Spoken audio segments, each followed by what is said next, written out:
Ladies and gentlemen, good day and welcome to the Q3 FY 2026 conference call of NORTHARC Capital, hosted by Ambit Capital. As a reminder, all participant lines will be in the listen-only mode, and there will be an opportunity for you to ask questions after the presentation concludes. Should you need assistance during the conference call, please signal an operator by pressing star, then 0 on your touchtone phone. Please note that this conference is being recorded. I now hand the conference over to Mr. Raghav Garg from Ambit Capital. Thank you, and over to you. Good evening, everyone. On behalf of Ambit Capital, I would like to welcome you all to the third quarter FY 26 earnings call for NORTHARC Capital.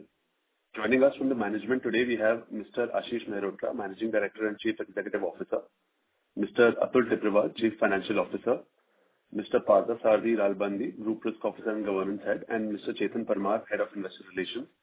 I would like to thank the management for the opportunity to host this earnings call. We can now begin the call with opening remarks from Mr. Ashish Mehrotra, post which we can open the floor for questions. Thank you, and over to you, Mr. Ashish.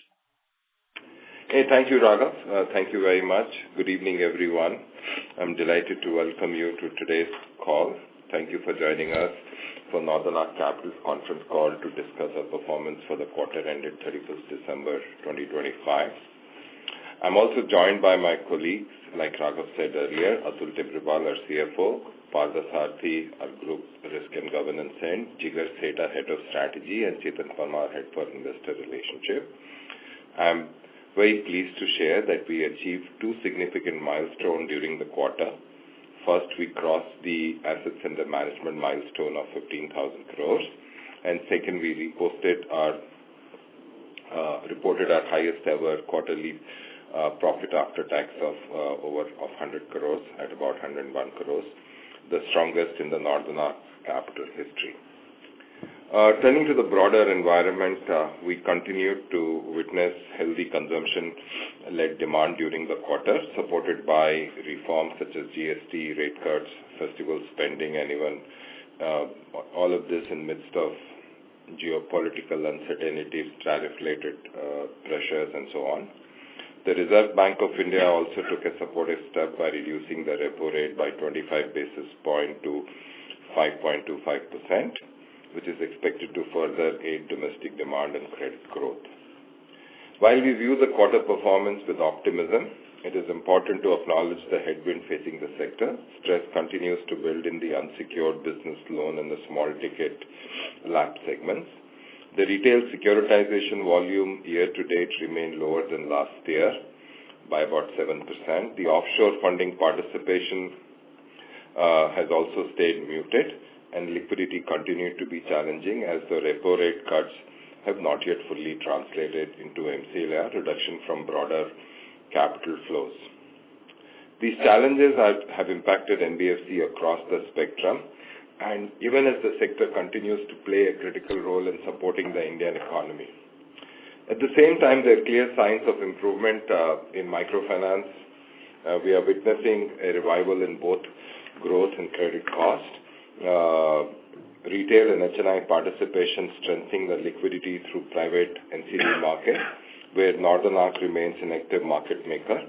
RBI to boost liquidity and reduce cost also provided support. As a result, sector is expected to continue to grow at about 15 to 17%.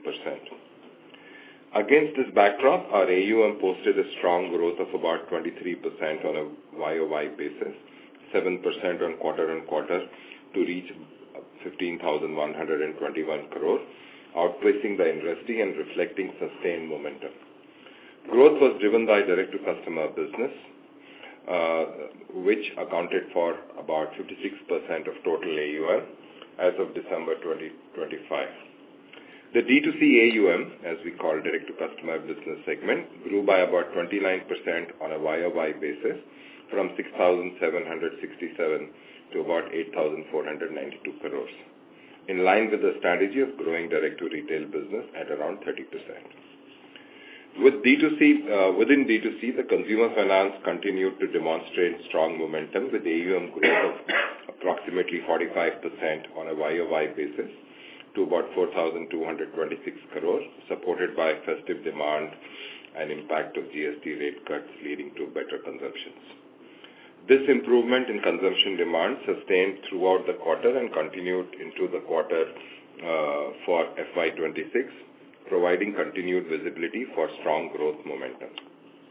MSME remain a key growth engine for NORTHARC Capital, with portfolio growing at about 41% on YOY basis to about 3,292 crores. This growth has been largely driven by expansion of our physical footprint within the addition of 17 new branches during the quarter. Given the significant underpenetration of MSME, credit to MSME, our ongoing investment in distribution, people, infrastructure positions us well for sustained and sustainable and scalable growth in the coming quarters. In rural finance, we consciously calibrated, like I said earlier in our calls, we consciously calibrated our microfinance portfolio over the past 6 quarters, starting from June 2024. The incremental par zero accretion has reverted to the pre-stress level, which is a very good sign. Over two-thirds of the MFI book, over two-thirds of our MFI book comprises of loan originated under the new MFIN guardrails, and nearly 55% of our portfolio is covered under CGFMU. With our 30-plus DPD improved sequentially to about 80 basis points in December, this sustained improvement and supported by strong growth on ground given our infrastructure gives us confidence to scale this business back in a calibrated manner going forward. Rural disbursement in Q3 stood at about 260 crores, with December doing close to about 100 crores, which is in line with what we were doing before the stress environment we started witnessing in the Q1 24.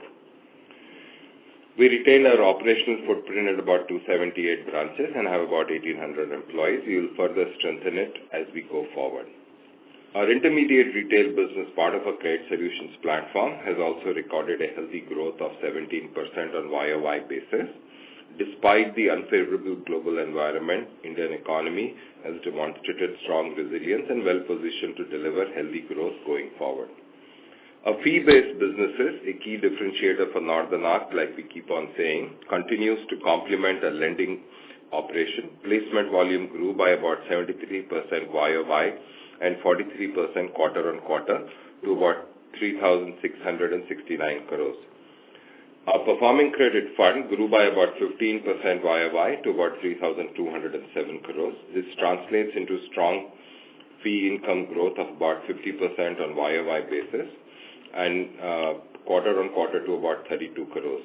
This performance underscored a strategic focus in building a comprehensive credit solution ecosystem, leveraging capital-light fee streams along with a balance sheet and lending model. More importantly, lending our enabling and leveraging our technology stacks and our risk capabilities.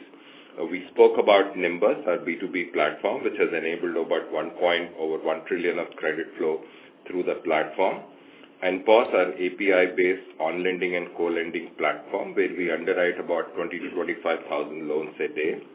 Our AltiFee, our bonds platform, as a registered OBPP platform, provides fixed income investment opportunities to over 80,000 registered investors on the platform. Our proprietary machine learning-based underwriting scorecards, known as NeoScore, which essentially helps people to select the right set of customers, both in terms of ticket size, price, default probability, and so on. With these platforms, we were built for our own use. We are seeing early signs of monetization, giving us confidence that we can become an independent fee accretive business over time. Turning to asset quality, we continue to follow a prudent risk management framework and a conservative provisioning philosophy. During the quarter, credit cost increased to about 130 crores, driven primarily by the higher provisioning in the consumer finance portfolio and some increase in the small ticket secured and unsecured business loans. The high credit costs were attributable to internal assessment of ECL for digital business, resulting in recognition of one-time cost of about 23 crores, which is less than 60 basis points on an annualized basis. Excluding that, our credit cost is about 2.9% for the quarter 3. The risk-adjusted yield remains stable at 13.7% in Q3 and unchanged YOY, marginally better by about 10 basis points versus previous quarter two, reflecting effective risk calibration and pricing discipline. On a cumulative basis, credit cost for first 9 months stands at about 3%. As we enter the final quarter, we expect the credit cost to remain stable within 2.7 to 3% range. Overall, these developments gives us confidence that we are well positioned to achieve a guided AUM growth of upward of 20% for this year. With that, I'd like to hand over to Atul to walk you through our financials in detail. Atul, over to you. Thank you, Ashish, and good evening, everyone. I appreciate you joining us for the NORTHARC's Q3 FY26 earnings call. Let me walk you through the financial performance. Our assets under management stood at 15,121 crores, reflecting a growth of 23% YOY and 7% Q-on-Q. Within the AUM mix, the direct-to-customer business contributed 56%, with MSME finance at 22%, consumer finance at 28%, and MFI consciously calibrated at 6%. The net interest income for Q3 FY26 stood at 371 crores, which is up by 39% YOY. NIMs for Q3 FY26 improved by 60 basis points Q-on-Q at 9.9%. On the interest rate environment, despite a cumulative 125 bips policy rate cut by RBI, the transmission has been gradual, with the 1-year bank MCLR declining by only 25 to 30 basis points on an average, reflecting a lag effect and some tightening in the money market liquidity. On a year-on-year basis, NORTHARC Capital's cost of fund improved meaningfully, declining to 8.5% in Q3 FY26 from 9.6% in Q3 FY25, representing a reduction of 90 basis points. We expect some additional benefit in COF in Q4, supported by MCLR reset on a significant portion of our existing borrowings. Fee and other income grew by almost 49% YOY and 50% Q-on-Q to rupees 32 crores, mainly on account of strong growth in the placement volumes. Net revenue, including the fee income, rose 39% YOY to rupees 403 crores. Our operating expense ratio for Q3 FY26 was stable at 3.7%. The company is fully compliant with the new labor code, and there is no material impact on the employee cost. Pre-provisioning operating profit for the quarter grew by 51% YOY and 24% quarter-on-quarter to rupees 265 crores. GNPA and NNPA was 1.36% and 0.69% respectively. Profit after tax for Q3 FY26 increased by 33% YOY and 10% quarter-on-quarter to rupees 101 crores. ROA for the quarter saw marginal uptick quarter-on-quarter to reach 2.7%. ROE for the quarter increased by 60 basis points quarter-on-quarter to 10.7%. On the liabilities front, in line with our debt strategy and AUM growth plans, we have continued to diversify our funding base with a clear focus on long-term sources. Liquidity remains comfortable with positive cumulative mismatch across the time buckets. As of December 31st, 2025, we held surplus liquidity of almost 1,400 crores with a mix of cash and undrawn bank sanctions. Total borrowing at the end of the quarter stood at 11,200 crores, with approximately 65% linked to variable interest rate, positioning us well to benefit from the ongoing decline in the interest rate market. Our funding mix remains well diversified, with 25% sourced from offshore and DFI partners and the balance 75% from domestic banks, institutions and capital market. Our incremental cost of fund in Q3 was 8.6%, down from 9.6% same period last year. Tangible net worth stood at rupees 3,788 crores, up 11% YOY. We have strengthened the balance sheet materially. Our debt-to-equity ratio improved from 3.9 times in March 24 to 3 times as of December 2025. Capital adequacy remains quite strong at 23.1%, well above the regulatory requirement, giving us ample headroom to grow the balance sheet over the next 3 years. Thank you very much, and we would now like to open up for Q&A. Thank you very much. We will now begin the question and answer session. Anyone who wishes to ask a question may press star and one on their touchtone telephone.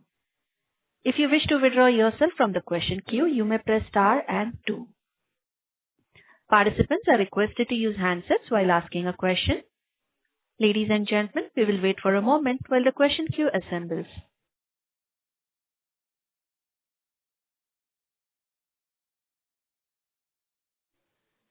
We'll take a first question from the line of Digant Haria from Green Edge Wealth. Please go ahead. Yeah, hi team. Congratulations on reaching two important milestones. My question is, two parts to my question. First is, if we look at this quarter, our net income has gone up quite substantially, and in line with that, our provisions have also gone up substantially. So because of this digital lending business, should we look at NORTHARC, as net income minus provisions as a number that we try to strive for, or if you can just explain us this, because otherwise, it just seems that provisions have gone up, but in isolation it looks like that. But if you look at net income minus provisions, that number we are at best ever in last 5 quarters. So just any thoughts here, because otherwise the reporting becomes confusing for us.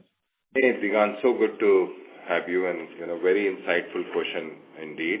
Like we've been saying in many of our conversations with you prior, the way we look at the digital business is saying how do we optimize the risk-adjusted yields.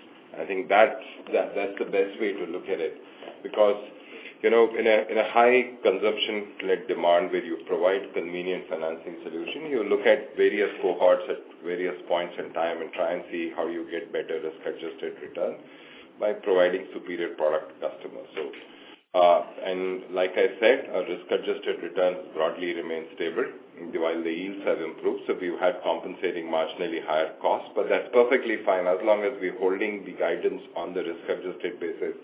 And that is where we look at that business since the very beginning, because we believe that's the best way to look at it. How much return are you making after adjusting for risk? Great. So Ashish, you don't see any deterioration, especially in that consumer or digital lending business, right? There is no. If I look at, we took some extra provisions also, 23 crores. So just you can. So that we continue doing that. The objective is that you continue to look at playing between the near prime segments and try and create many sets of product solutions between 3 months, 6 months, 12 months, 18 months, financing for education, financing for convenience, and so on and so forth. So there are certain cohorts and certain geographies, if I get technical, between the risk band, which try and get you maybe significantly better yield, but also come with a compensatingly higher credit cost. And idea is to optimize and look at how do you make better risk-adjusted return. So I think that's the only metrics we look at it, and that's the metrics we are very obsessed with when we work along with the risk digital teams. That's the piece. Because so this division would have made 3 to 4% ROAs, right? We should look at the ROAs and we would be in the band. That's the only way to look at it. And that's a very profitable business. Right. Perfect. So that's there. The second part of question is on the MSME piece, where, I think the NPAs have gone up a bit, credit costs have gone up a bit. And I think it's an industry-wide phenomena which we are seeing in that smaller portion of the lab. So where are we in terms of our evolution curve? Like, is this credit cost cycle for us starting, or, we are also somewhere in middle and we hope to improve in the coming quarters? Any color here you can give on this? No, so there are two sides to it in MSME. The small ticket MSME is we are seeing higher degree of PAR accretion. Having said so, our average ticket size is upward of 12 to 13 lakhs. So we really don't play in a real micro 2 to 4 lakh, 5 lakh loan. But following the conservative piece, we did seeing higher roll forward rate in the past, but now we've actually seen a bounce rate has come down to about 27-28%. So I think as things stabilizes, like I said earlier, the first one to say that there is a little bit of stress in this underserved segment is largely visible in the microfinance sector. The three most sets of products which those customers have, one is the unsecured business loan or a quasi-secured or a secured business loan. The second is a little bit of personal loan and the gold loan. The good thing is the way the gold is appreciated, I don't think there is any stress in that sector because the gold price has appreciated as a consequence. The interest servicing and the principal payment would have happened or would have through the realization or liquidation of the security. In case of unsecured business loans, I think the credit cost is marginally higher. As the MFI stabilizes and we're seeing massive improvement across the sector in our own piece, first time we had a negative par zero accretion. This means I'm doing better than what we were doing in December 23. If that happening, we will see in a couple of quarters this improvement on these lines also. More importantly, while we see higher provisioning, our mortgage is 100% perfect. We do only registered or MODT registered mortgages. So while I do assess customer income because they may not have income on the paper, so there is an individual underwriting which is also at two-stage, one by the credit officer on the ground and second using a data analytics by a centralized credit team who looks at the file again. But we then ensure there is a perfect title and there is a mortgage which gets registered. Unlike in this segment where people who do this as a quasi-secured just by submission of title deed or not looking at full 13 year of the title search, we do a perfect mortgage. So, while there could be higher provisioning, but over a period of time, this business should be less than 1.5 to 1.7 times credit cost. Perfect. Thank you so much, Ashish, for the detailed answers. And then we hope that, you hit a century, you keep on scoring more runs in the coming quarters. Thank you. Thank you. Also hoping for that. Thank you. Thanks for your. Thank you. We'll take our next question from the line of Pawan Kumar from Edelweiss. Please go ahead. Thank you for the opportunity. So, 3 questions. Number 1, can you please give the incremental cost of funds for the quarter? Number 2, can you please explain jump in other expenses quarter on quarter? Third thing is, can you explain the assignment transactions that we have done this quarter? There seems to be both the jumps in the revenue from assignment and also the credit cost. Are these two related? So I think the first two I'll refer to Atul because he'll give you more insightful answer.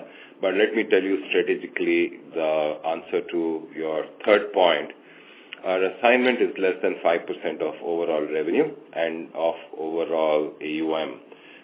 Unlike our peers, we are pretty conscious that we will keep it at less than 5 to 6% or 7% of our overall assets under management and of overall revenue piece. So it's done technically also, like I said in many calls earlier, we started selling down or doing assignment of our book on the MFI book way back in April or June 24 idea because we were seeing it's best to get it off the balance sheet than to carry it. So we tactically look at these things, looking at how we would like to carry the risk forward and where we think we can optimize the risk-adjusted return. Atul, do you want to go through the two questions on costs? Sure. First, I'll cover the question on the OPEX. Just one thing before you go to the other two questions. I have just a follow-up on this. The 692 crore that you have transferred this quarter, is this mainly from the MFI book? No, that will include it'll include MFI plus some bit of MSME. That's for the full 9-month period, correct? And so that gets okay. Yeah.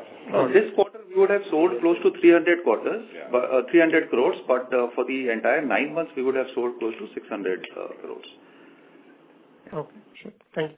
Yeah. So, on the question of OPEX, if you look at our DuPont, our OPEX has been quite steady at 3.6%. Last year, 9 months, FY25, we were at 3.6%. And 9 months, FY26 also, we are at 3.7%. It has slightly increased in quarter 3 to 3.7%. But again, this is in line with what we had shown in quarter 2. So there has been no increase as such in the OPEX. The way, the servicer fee is presented in our published account is that it is shown as part of the OPEX. But, in the DuPont, it is netted off from my interest income. So the servicer fee has, increased a bit, but otherwise my overall OPEX has remained constant at 3.6%. On the question of the incremental cost of fund, as I had mentioned, in my speech that our incremental cost of fund is currently at 8.6%, and this has come down by close to 90 basis points if we have to compare with this similar period last year. Thanks, sir. Thank you. Take a next question from the line of Arvind R. from Sundaram Alternates. Please go ahead. Thank you so much for the opportunity and congratulations on the good set of numbers in the face of tough environment. So it's a follow-up on MSME business, especially the direct business. I would like to understand how the early delinquency indicators are shaping up there. Is there any improvement or is there any stabilization there? I know NPA numbers have been displayed in a presentation. I'd like to understand how is early delinquency indicators are shaping up in that business particularly. And another question which I found surprising was in branches, sequentially branches have declined a bit. Can you help me understand what is happening there? Yeah, we have seen, this is Parthasarathy, hi. We have seen significant traction in the collections during the last quarter. On the newer cohorts, newer vintages, basically the disbursements in the last 12 to 15 months, the roll forwards or the PAR also is lower than what it was during the earlier cohorts. To that extent, what we are seeing is the historical more than 12 months back origination, but collection effort has improved significantly and the newer cohorts are performing better. So hopefully things would be better in the coming quarters. Actually, we're seeing a sequential improvement in our collection efficiency across the buckets. Fair to say that, and it's also when we look at the new vintage book on a 6 MOB, that's performing significantly better on a 30 DPD, 1 plus 30 DPD. So I think that there is a good piece, and we continue to remain focused to grow that business. Those are important lines of business for us to grow. It's also a long-term earning annuity book. We'd like to grow that.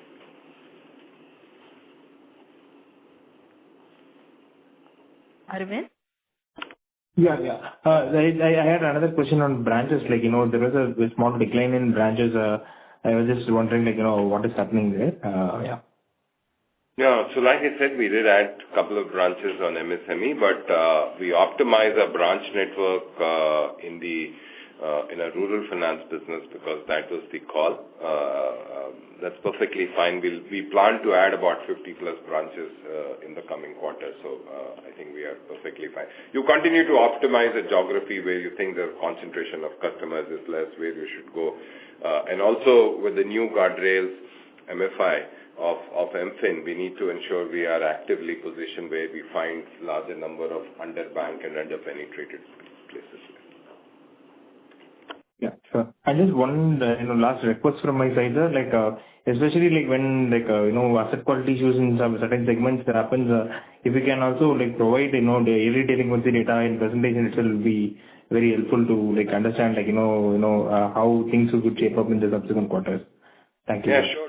We can get Chetan to share. By the way, we also publish, given the amount of credit solution we provide, we do publish sectoral reports of what we are seeing, and not only in our books, but more importantly across 100, 200 partners across the 5 or 6 sectors where we operate, and I think that's available on the website. So we will have both of that data. That data could be pretty useful for you to gain insights on how the books are performing across consumer, MSME, rural, vehicle finance, affordable housing. I'm happy to share that with you. Chetan, can you please connect with that and share? Thanks.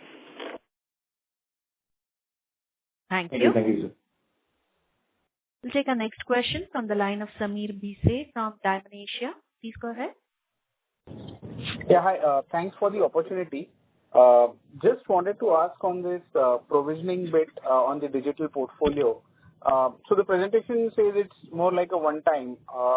So how should one think about this provisioning trend on an ongoing basis? That's one.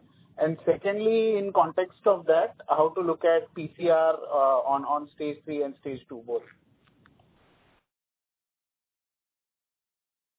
Further, you want to take it? Yeah. This is we had reviewed all the cohorts that we have in the portfolio and the process that we follow for computation of the credit cost and the FLDG that is available on the cohorts, etc., and the claims on the claims, more claims, and a bit of reconciliation over a period of time. It's not this particular quarter. It's over a period of time, and the impact of that, while that is not pertaining to this quarter, when we recognize that there is an impact that needs to be recognized, we recognized it, and that is come to 23.4. It is not an indication of the 23.4 coming every quarter. And the second is you need to look at it on a risk-adjusted basis. The number broadly remains the same. No, fair enough. So this is more of a catch-up of back book on when you kind of reassess the post the FLDG. Is that a fair takeaway?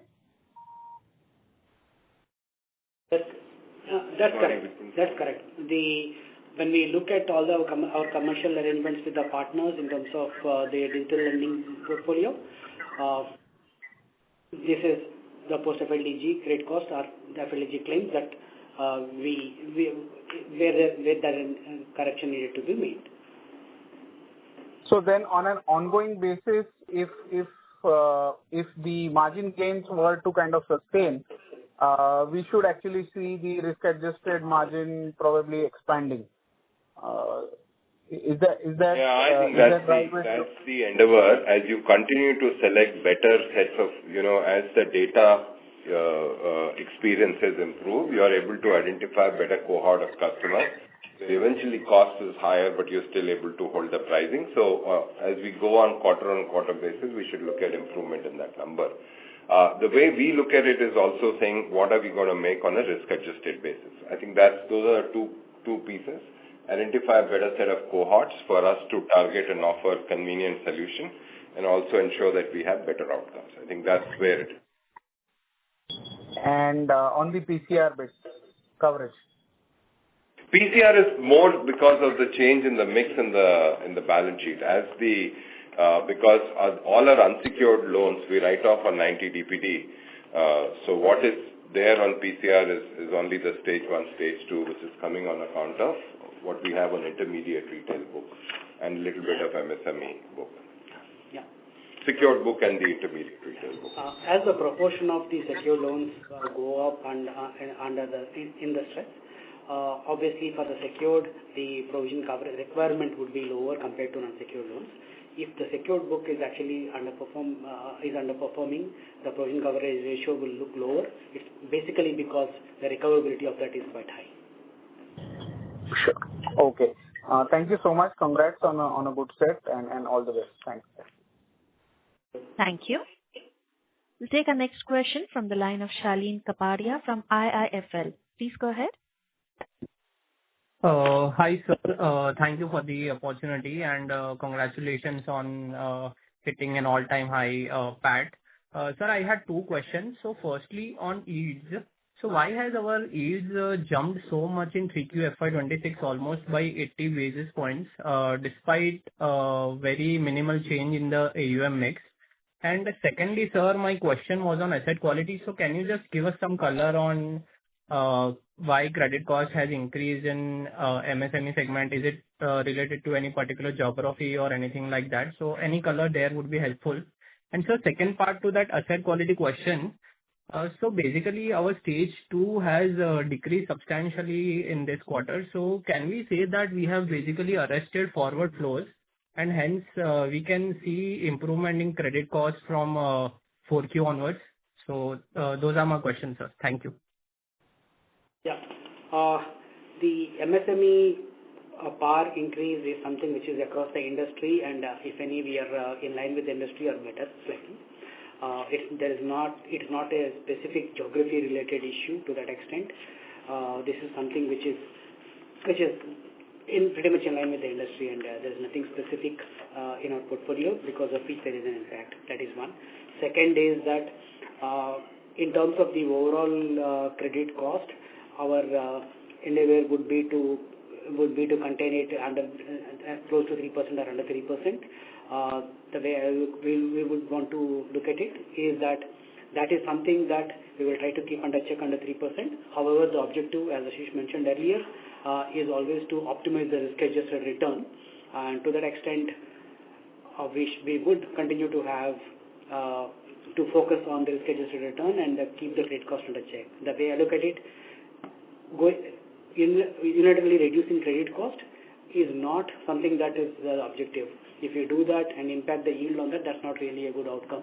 Optimizing risk-adjusted return is what we focus on. And sir, why our yield has increased in 3Q? I think the yield is, like we said, is function of mix. We chose certain cohorts in the consumer finance space as a combination of the mix change between the intermediate retail and the direct-to-customer business, and the cohorts in the digital lending business would have given a higher yield.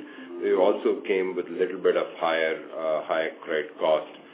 So we continue to calibrate and ensure we make better risk-adjusted return. That's the objective. Understood, sir. Thank you so much. Thank you. Next question is from Divyansh Agarwal from Ionic Asset Managers. Please go ahead. Divyansh, please unmute your line and go ahead with your question, please. Since there is no response, we'll move on to the next question from Sanjay Ladha from Bastion Research. Please go ahead. Yeah, hi, sir. Thank you for the opportunity. So just wanted to understand the business dynamic of NORTHARC as to between our own lending and the gross transaction volume. So what is the fees charge on the placement, disbursement, and funds book, and where does we show this fees charge in our P&L? Is it shown in the interest income? And if that's the case, what is the percentage of that's interest income in that case? Yes, thanks. Let me clarify. If there is a fee linked to the loan disbursal, that get amortized over the tenor of the loan. What you see in our PPR, which what Atul spoke to, fee and other income of 32 crores for last quarter, that includes the fee we earn from our placement business, which is about anywhere between 21 to 25 basis point.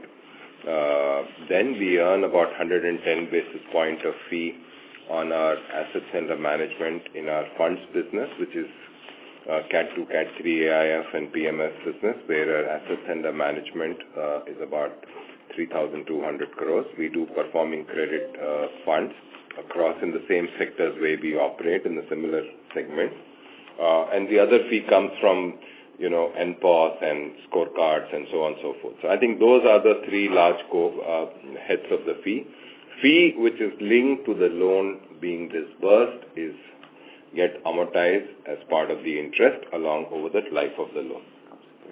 It is there on a separate line. You will see that separate line as a fee on a separate line in the financial.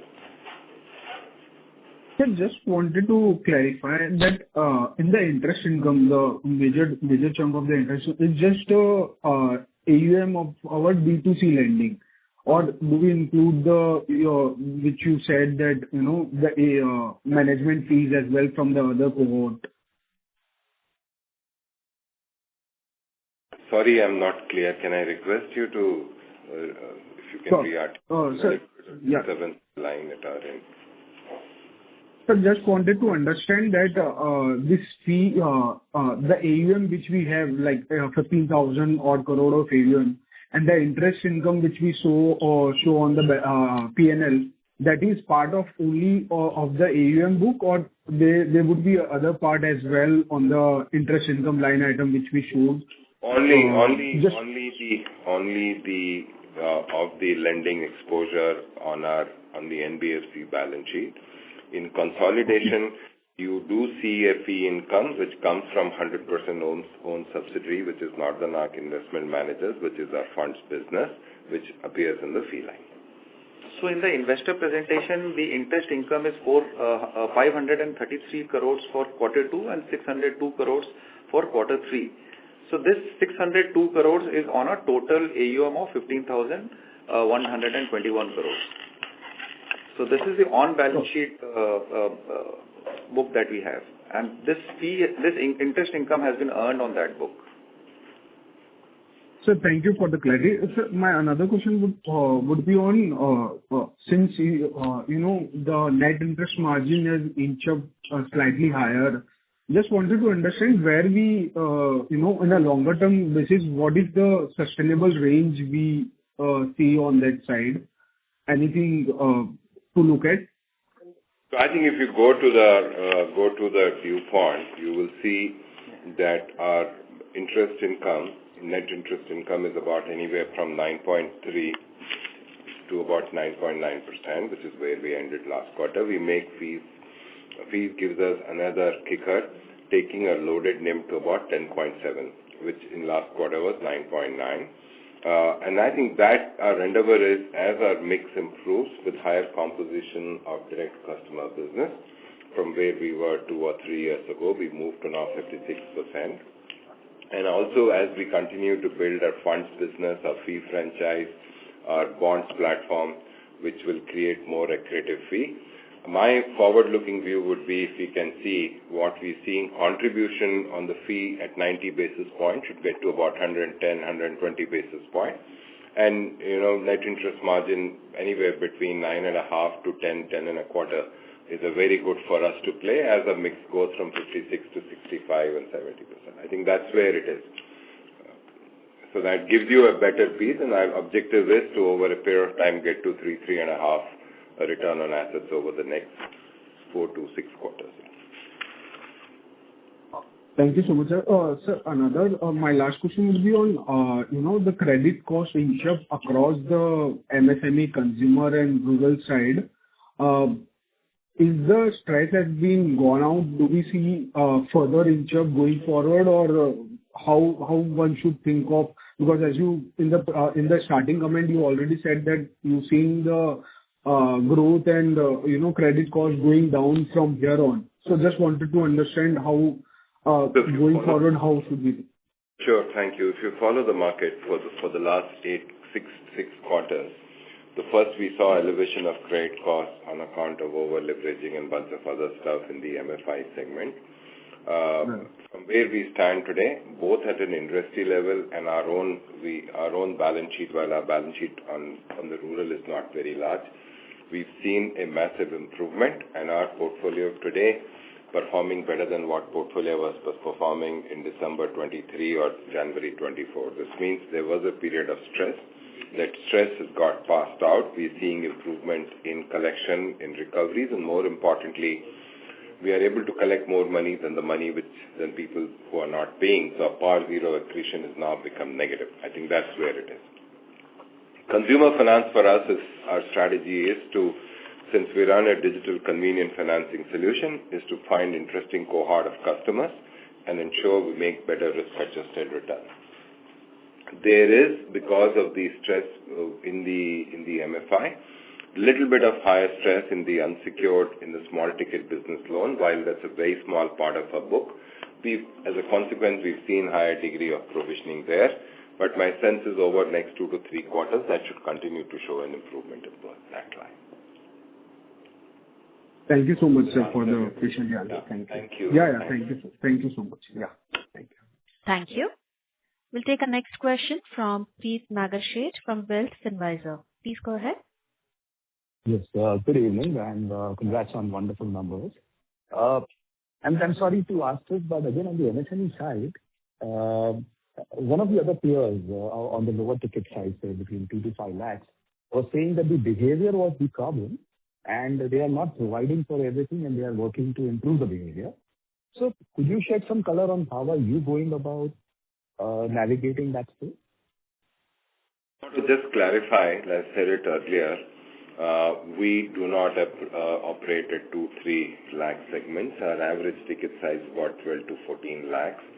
While we do assess income of the individual by an independent risk officer visiting these customers, and then we centrally underwrite using both data analytics and a virtual conversation by the second risk officer who centrally headquartered team both looks at both analytics, look at the field touch reports, and looking at then drawing the assessment. So there are two levels of assessment and approval process.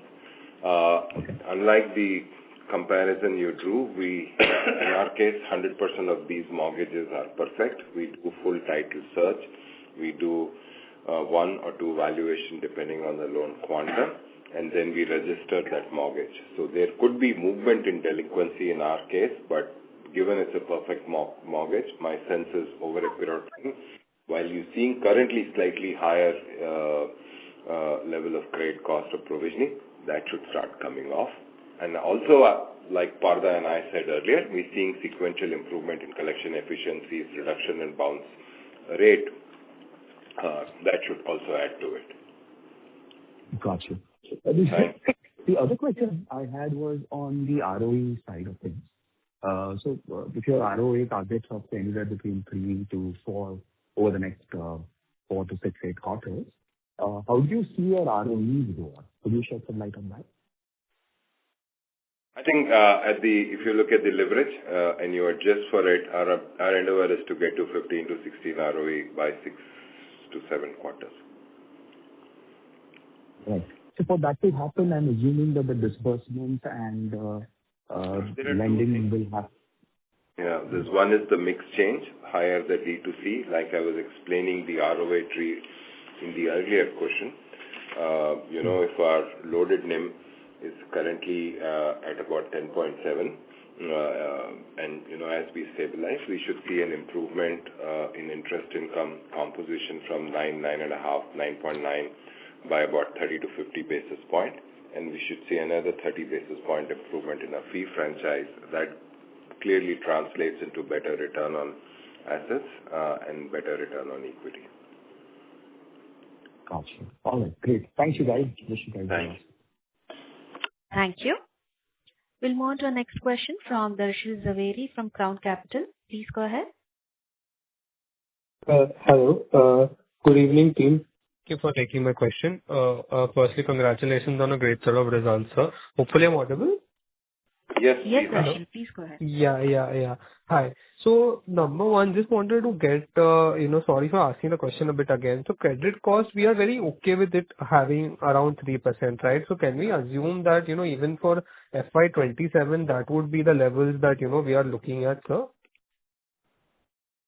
I think as we see improvement, I think we should end this year with below 3% credit costs, anywhere between 2.8 to 3%. I think that's where should be endeavor would be to end lower. I think as we go forward, forward-looking, when we do our model and the segmental stuff, we should be around 2.7 to 2.8. Oh, okay. Fair enough, sir. And so the ROAs that we are targeting right now, like I think correct me if I heard it correctly, it's around 3 to 4%, right? So what would be it, for FY27, sir? So for FY27, we are targeting a ROA of 3.5%. Okay. 3.5%, sir. Yeah, fair enough. And just one, maybe, a bit industry-related question. So what we are hearing in terms of MFI, is there like a behavioral change where, people are more than willing to, go delinquent, or, is that something that's becoming a concern for us that, the practice is to default on the loan or something? Is that, can you just, give a bit of color of how that industry is, going on, or are we seeing any on-ground problems about that, sir? That was the case a couple of quarters back in terms of the on-ground, the delinquencies rising, etc. The way we look at it, at least what we understand is that it is not that deliberately people are trying to default and assume that there are no consequences of default. People appreciate, the borrowers do appreciate that the credit history will be impacted and their ability to raise further loans will be impacted. What we have seen really is some amount of over-leveraging at the borrower level playing out, and particularly in one or two geographies, definitely Karnataka, when there was an ordinance, there is an impact. We have seen locally at that point of time, that is almost 9-10 months back. But beyond that, there is no specific behavior of wanting to default, assuming that there are no consequences of that. That is not something which is across the board or anything significant. Yeah, we need to appreciate this is core for the growth of the financial inclusion. Access to money is important for the growth of rural India. It contributes significant part of our GDP. Any misuse and abuse of it really restrict them to the future.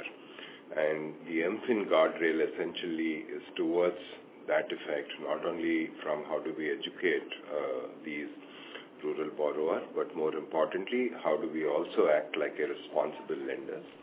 The current crisis in that sector is predominantly led by over-leveraging or over-lending. With the MFIN guardrail being followed, like I said in my opening remarks, I think we are seeing a significantly better behavior. If you look at an industry level, the market has already shrunk by almost from 4,16,000 crores to about 3,30,000 crores. That's almost shrunk by about 30%. So it's important both for the borrowers and for lender to follow the responsible behavior as we go about building it. This is key for the growth of the rural economy and for us to operate in a manner that we're able to provide financing solution to the right set of people. Oh, okay. Fair enough. And just a last question, sir. In terms of liquidity, are we looking to, maybe raise some, additional debt or equity? Is that any of the plans right now, sir? Our current to debt equity is about 3%. So I think we have enough for next 8 to 12 quarters of growth, given that we are a profitable business. Debt we continue to raise. We raised about 3,000 plus crores this quarter. We are a very high quality, diversified, impact-led financial institution. So I think that our debt profile is significantly superior than our peers, with almost close to 30% of that coming from global and domestic multilateral, gives us long-term at better pricing. So I think we have enough headroom for growth for next about 8 to 12 quarters. Oh, fair enough. And sir, our long-term AUM growth target of 25% plus, that's continuing, right, over the next 3 years. So like FY27 also we can expect such growth, right? Yeah, that's the end of it. That's what we are looking towards. Thank you. Yeah, thank you so much. Yeah. Thank you. Thank you. Next question is from Aditya Singhania from CSIM. Please go ahead. Thank you. I just wanted to clarify on the asset quality disclosure of the MSME segment. I understand that there are two pieces within that. One is the branch-led business and the other is the digital business. Could you break down the portfolio as well as the asset quality performance in both these segments?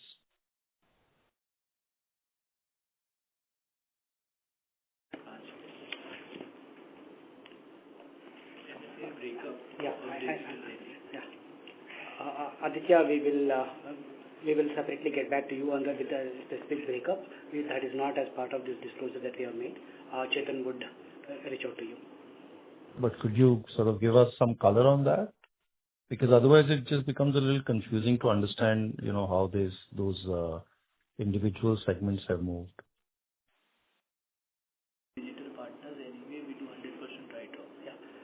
Just to be clear, all our unsecured retail loans, whether it is consumer or business loans or rural finance, our approach is to write off on DPD 90. The only portfolio where we don't write off and keep it as GNPA or 90 plus is the secured retail loans, which is basically our MSME secured, which is a lab business. That is as a principle. On the absolute numbers, I would get back to you. Okay. I think it'll be useful if the disclosure is given, because otherwise it's hard to make sense of the moving parts within that MSME. So the second question I had was on if you could give some commentary on the ongoing NCLT resolution for the housing finance company. I think the way hi, this is Ashish. The way it stands, I think company is going to be filing to NCLT with the final resolution bid that they're targeting to do in the next 2 weeks, and subsequent to which we'll see where it progresses.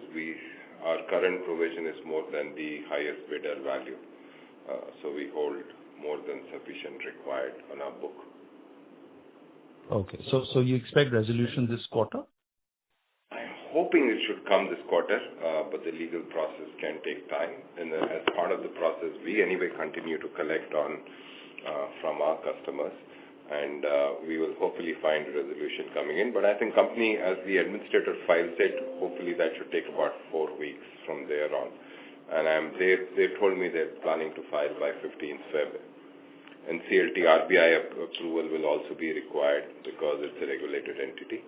I think that should all happen between 4 to 6 weeks. So, all right. Thank you so much. Thank you.